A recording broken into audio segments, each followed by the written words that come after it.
Halina't samahan niyo po ako. Pupunta po tayo sa Nigero Animal Farm dito sa Lucena City. Makikita niyo po ang sarit-saring mga hayop. Pero bago yan, syempre kailangan po natin dumaan sa release ng tren. Heto po, ikwento ko sa inyo paano po tayo nakarating doon. Kasama po natin si Idol Raven Tan, ang may-ari or owner ng Nigero Animal Farm. Yan, nire-ready na po yung ating sasakyan na trolley. First time ko pong sasakay ng trolley. Ayan po. Enjoy din po talaga pala sumakay ng trolley sa release ng tren. Ayan po. Nakakatuwa po kasi ngayon lang po ako nakasakay nito. Ayan po yung mga batang nasa likod. Sila po yung taga-tulak. Then sasakay sila. Tulak, sakay. Ayan, malapit na po tayo dumating sa kanilang farm ni Idol Raven Tan.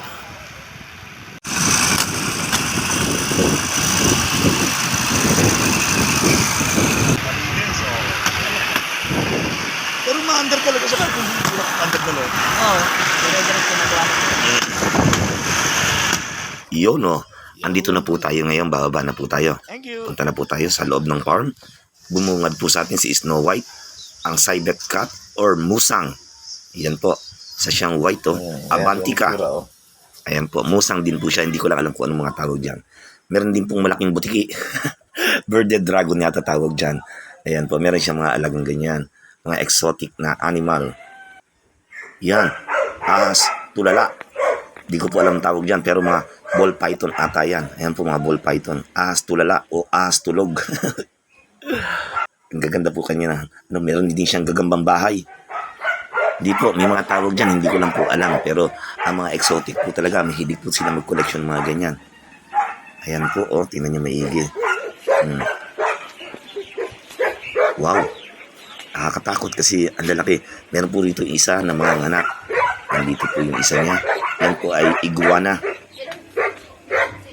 Iguana po.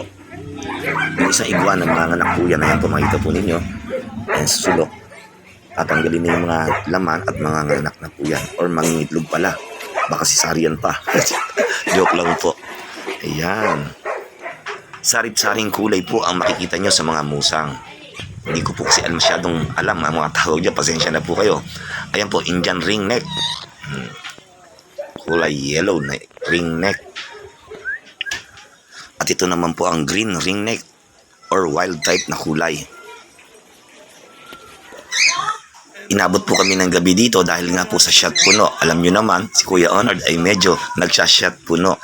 Dito po nasaksihan ko po paano po mag-mate ang mga musang. Ayan po, tingnan nyo po maigi. Kapag po pala ang isang musang ay nag-hit, sila po ay nagkakaroon po ng mga huni. Humuhuni po yung lalaki, then humuhuni din po yung babae. Para nagtatawagan po sila na, tara na, come to papa. Ayan po, oh. Kung gusto nyo po ng dagdag kaalaman about sa mga musang o sa mga exotic, kontakin nyo lang po or suportahan po natin ang page ni Idol Raven Tan. Yan po, siya po yung may-ari ng Nigero Animal Farm or owner po ng Nigero Animal Farm. Pakicheck na lang po ang kanilang FB page, Nigero Animal Farm and Raven Tan. Yan, maraming salamat po sa inyong lahat. Enjoy watching.